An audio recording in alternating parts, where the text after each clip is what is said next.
South ఇండియాలోనే the biggest flagship sorry store మన Varahi silks ఇప్పుడు మన విజయవాడ ఎంజీ రోడ్ లో December 4th గొప్ప ప్రారంభం. మీరు మధుసూదన్ రెడ్డి మంచి ఫ్రెండ్స్ కక్కిన కూడి తిన్నట్టే అంతేనంటారా? ఫస్ట్ ఇంకా దాని గురించి వదిలేనా అసలు మీరు అడిగిన క్వశ్చన్ నాకు నచ్చలే. సారీ టు ఎట్లా ఉంటామన్నా, నన్ను చంపాడన్నా, నన్ను కేసు పెట్టాడన్నా, మా ఇంట్లో నా పిల్లని నా పిల్లాన్ని మా అమ్మని తిట్టినవాడు తీసుకొచ్చి ఈరోజు నా ఫ్రెండ్ ఒకడు అన్నాడు.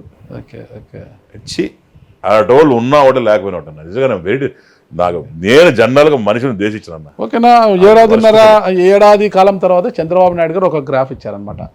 రాష్ట్రంలో మంత్రుల పనితీరు, ఎమ్మెల్యేల పనితీరు బెరీజ్ చేసుకుని గ్రీను, ఎల్లో, ఆరెంజ్ అని. మీరు ఏ దాంట్లో ఉన్నారన్నా? ఆరెంజా? లక్కీగా మంచి గ్రాఫీ ఇచ్చాడు నాకు. మంచి గ్రాఫీ మధ్యలో కాదు, బానే బెటర్ గ్రాఫీ ఇచ్చాడు. ఆయన కూడా ఎక్స్పెక్ట్ చేయలేని గ్రాఫీ ఇచ్చాడు. అవునా? ఉండేది గ్రీన్, ఎల్లో, ఆరెంజే కదా. ఇంకా ఉన్నట్టుంది, ఇస్తా ఇక్కడ ఉంటుంది. మంచి ఎందుకంటే మీడియా మిత్రులు చెప్పినా నమ్మరు కాబట్టి, మీకు ప్రూఫ్స్ కావాలి కాబట్టి ఆ ప్రూఫ్ నీకు ఇస్తా. డిసైడ్ చేసుకో. ఓకేనా, ఇంకా ఇంటర్వ్యూ ముగించే ముందు ఒకే ఒక ప్రశ్నతో ముగిస్తానన్నా. Viceroy episode, Viceroy hotel episode, నాన్నగారు కూడా ఆ రోజు ఉన్నారు, సంఘటన జరిగింది.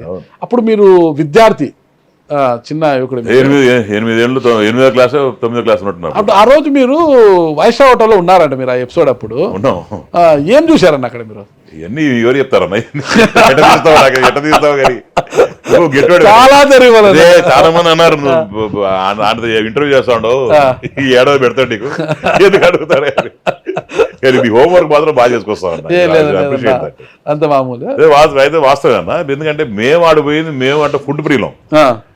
నాకు చైనీస్ ఫుడ్ బాగా ఇష్టం. అప్పుడు వైస్రాయ్ హోటల్లో పోయి మా నాయనతో ఆడు ఉన్నాడు కాబట్టి ఏదో ఫుడ్ తినడానికి పోయాను తప్ప నాకు ఈ ఎపిసోడ్ ఇవన్నీ తెలియదు. ఫుడ్ తినడానికి పోయాడు, చూడరాని సంఘటనలు ఏం చూడలేదా మీరు? అదే చెప్తున్నా కదా, అక్కడ ఈ లాక్డౌన్ లాగా అక్కడ లాక్డౌన్ కావడం అంతే. ఫస్ట్ లాక్డౌన్ అది వైస్రాయ్ ఎపిసోడ్. పోవడం, ఉండడం, చూడడం చూసాం, చాలా చూసాం. చరిత్ర చూసారు.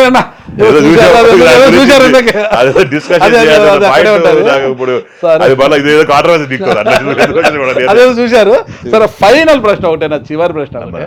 ఎవరైనా ఎమ్మెల్యే గెలిస్తే వినతులు తీసుకొని, గ్రీవెన్స్ తీసుకొని, ఫైల్స్ తీసుకొని విజయవాడకు పోయి చంద్రబాబు నాయుడు గారినో, లోకేష్ గారినో, లేదంటే పెద్దవాళ్ళు కలుస్తారు. మీరేందన్నా గెలిచిన వెంటనే మొత్తం సంఘంలో ఫైల్ పెట్టుకొని ఢిల్లీకి పరిగెత్తారు మీరు, ఏంటి అసలు? అంటే బేసికలీ అది కరెక్టే. అదేంటంటే అన్న, ఇనీషియల్గా అది కూడా తమాషా చేశాడు. వీడు గెలిచింది ఎంపీ అయినాడా లేకుంటే ఎమ్మెల్యే అయినాడా అడిగింది మేము ఇడిగింది మేము. బేసికలీ గెలిచిన తర్వాత నాకు ఐడియా వచ్చింది. It was clear cut from the government side that they don't have any money. Okay, they are bankrupt. Andhra Pradesh government is bankrupt. ఎందుకంటే అన్ని లక్షల కోట్లు, 11 లక్షలు 12 లక్షల కోట్లు అప్పు చేశాడు.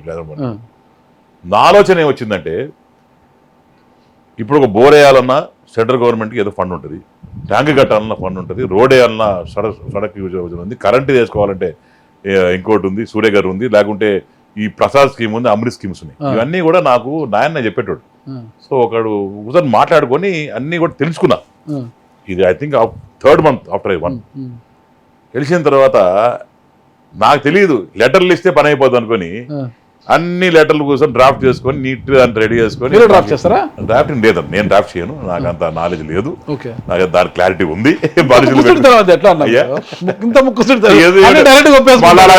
రాసి మళ్ళీ యాడ్ వచ్చేది కాబట్టి people to draft. So retire ఎవరైతే ఉన్నారో మా ఫాదర్ తెలిసిన వాళ్ళు, అప్పుడు వాళ్ళు అడ్వైస్ తీసుకొని ఇవన్నీ రాసుకొని పలోమని ఎత్తుకొని వెళ్ళి అక్కడ రామ్ ఉన్నాడు, మన ఎర్రనాడు రామ్ ఉన్నాడు, హరీష్, రామ్మోహన్, మీరు మంచి ఫ్రెండ్స్ అనుకుంటా, వెరీ క్లోజ్ టు రామ్మోహన్ గారు, వాసు, నేను ఇద్దరు బ్యాచ్మేట్స్, వెరీ క్లోజ్ ఫ్యామిలీ.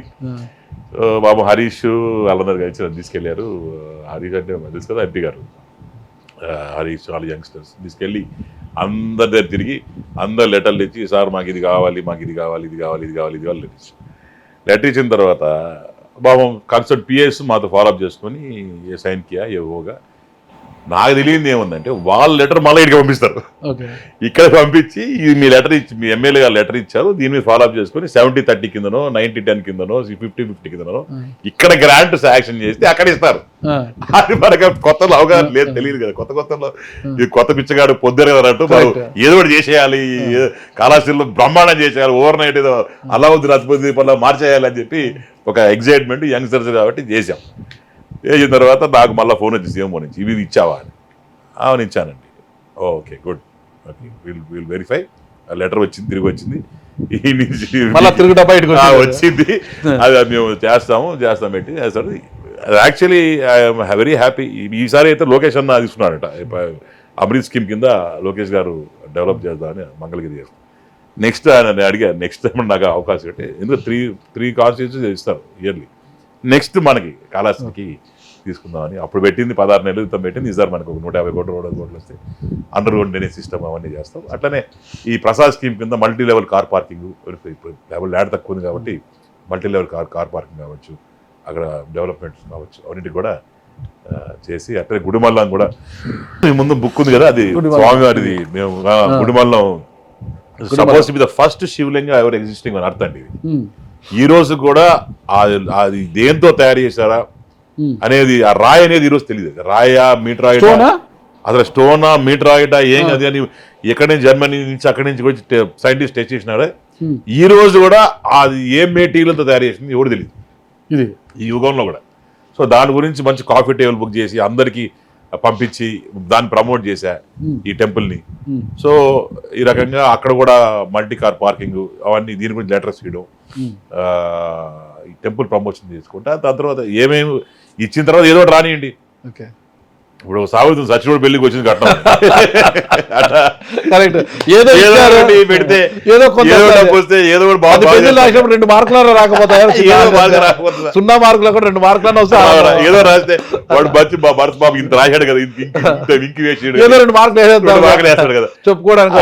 అట్లా ఏదో ఒకటి రాని డబ్బులు సెంట్రల్ గవర్నమెంట్ నుంచి తీసుకొని చేద్దామనే ఉద్దేశంతో ఆలోచన చాలా మంచిది. కొత్త ఆలోచన సిద్ధాంతపరంగా ముందుకు పోతున్నారు. ఇలాగే ముందుకు పోవాలి. భవిష్యత్తులో కూడా బొజ్జల గారి వారసత్వాన్ని కాపాడుతూ నాన్న ముందు చెప్పారు బతుకున్నప్పుడు, నువ్వు ఏం చేయకపోయినా పర్వాలేదు కానీ చెడ్డ పేరు తేవద్దు. అలా చెడ్డ పేరు తెచ్చి ఆయనకి మకిలి అంటకుండా చేస్తే చాలా మంచిదన్న. ఇంతటి గౌరవాన్ని ఇచ్చి మిమ్మల్ని అసెంబ్లీకి పంపిన శ్రీకాళహస్తి నియోజకవర్గ ప్రజలకు ఒక ఎమ్మెల్యేగా మీరు ఇచ్చే సందేశం ఏంటి? ఆమె జన్మాంతం జీవితాంతం రుణపడి ఉంటాం. నాన్నగారిని ఏ రకంగా గుండెల్లో పెట్టుకు చూసుకున్నారు, నన్ను కూడా అట్టే చూసుకుంటున్నారు. ఎక్కడో కూడా మీరు అన్నట్టు ఒక చెడ్డ పని చేయకుండా, తప్పు చేయకుండా మా కార్యకర్తలను కాపాడుకుంటూ మా శ్రీకాళహస్తి ప్రజలందరినీ గుండెలో పెట్టుకొని చూసుకుంటా. ఎప్పుడు కూడా ఒక ఏడన్నా ఒక తప్పు చేసినా సరే మీరందరూ వచ్చి మంచి చెడ్డ కరెక్ట్ చేసి మీ బిడ్డలాగా చూసి నన్ను కరెక్ట్గా గైడ్ చేయాలని చెప్పి మిమ్మల్ని అందరం కోరుకుంటున్నా. నాకు బంధువులైనా మంచి అయినా చెడ్డ అయినా అందరూ మా కాళహస్తిలోనే. మాకంతా కూడా ఈరోజు ఈ స్టేజ్లో ఉండి బొజ్జల కుటుంబం ఉందంటే అది కేవలం కాళహస్తి ప్రజల భిక్ష, మా కార్యకర్తల కష్టం తప్ప నేను దానికన్నా ఏం చెప్పినా సరే ఎక్కువ అవుద్ది. కానీ మేము ఎంత చేసినా మీ రుణం మాత్రం తీసుకోలేము.